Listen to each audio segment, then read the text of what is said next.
Welcome back to Around the Table with Stacy Smith. We are talking about politics. The election is next Tuesday, so we're talking about who might win and who might lose in this upcoming election. So, Joe, your thoughts on the national perspective. Will Nancy Pelosi still be Speaker next year? And who is going to have control of Congress and why? Well, if I were advising Speaker Pelosi today, I'd tell her to walk away from this mess after what happened to her husband in San Francisco. It's a terrible image of American government for the world to see when hate speech foments these kinds of violent acts. Now, if we were to hang on to the House, would she stay? After this, I would suggest to her that she shouldn't, because she's given enough to the nation. But she may decide to stay for one more term and keep us on track through the rest of this next couple of years. But it's going to be a tough decision for her. So you are predicting the Dems are going to have control of the House? No, I'm saying if we were to still have control of the House. If you were to still have control of the House. Yeah, it's very close. Okay.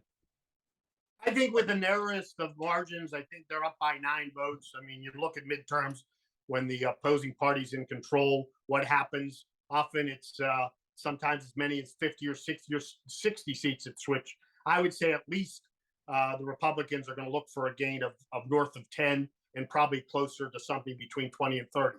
They need this. They literally are down 9 seats, so a swing of 5.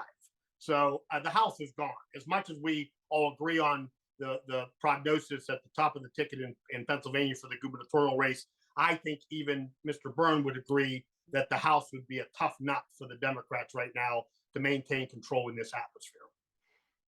Yeah, Jim, the latest Real Clear Politics estimate, and it's all estimates, nobody knows for sure, is that the GOP at a minimum will have 228 seats, the Democrats 207. They're really projecting about 233 for the Republicans and 202 for the Democrats. Anything's possible. I mean, that's pick a poll that fits your narrative. Somebody could pick another poll would say one of the ones that I looked at, and I apologize for not having the name of it, but it was 10 seats that are in play, really in play, and all 10 appear to be advantage GOP, but the GOP isn't popping the champagne yet because there are variables in each of those 10 that could, if the right alignment takes place in the next 7 days, all break the other way. So they should pick up enough seats to take control.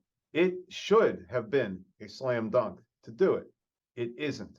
And it isn't for a lot of reasons. And we've covered them. Start with the Supreme Court, start with the radicalization of the GOP, start with QAnon, start with Mr. Trump, who every time he shows his face, he reminds the Democrats what they have to do.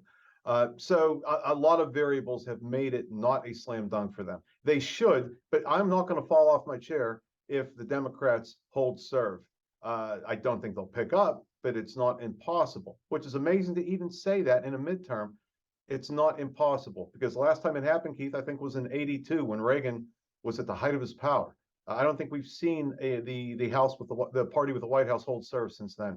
So amazing! It's amazing in this dynamic, in this climate, we're even having that conversation. Well, God bless you for having that narrative, but it's going to be a long night for you on Tuesday.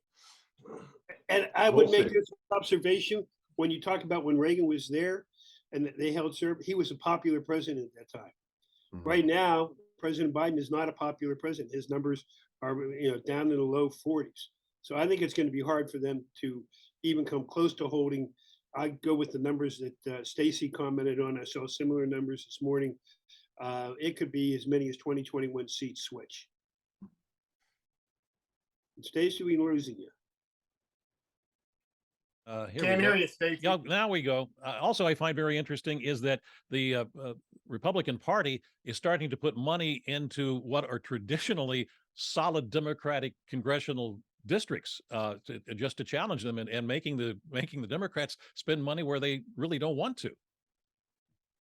That's a typical ploy by both sides, is try to make the other side spend money. If you've got a little extra money and it gets a little redundant to put it into the same campaign, let's see if we can't create a little mischief over in the other side and make them spend money. We did that. I mean, we did that at the state level.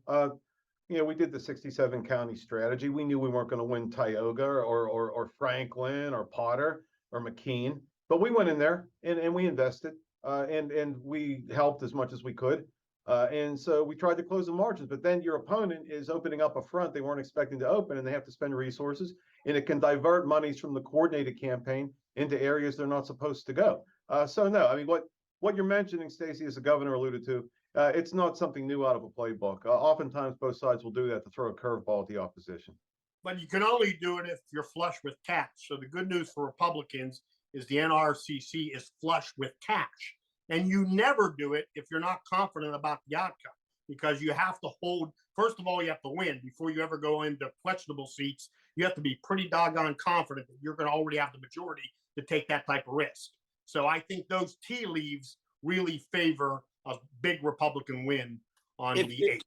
If you're talking about being flush with cash, I heard a commentary on the way in here to Duquesne today that in 14, the number was like $5.7 billion spent on campaigning across the United States.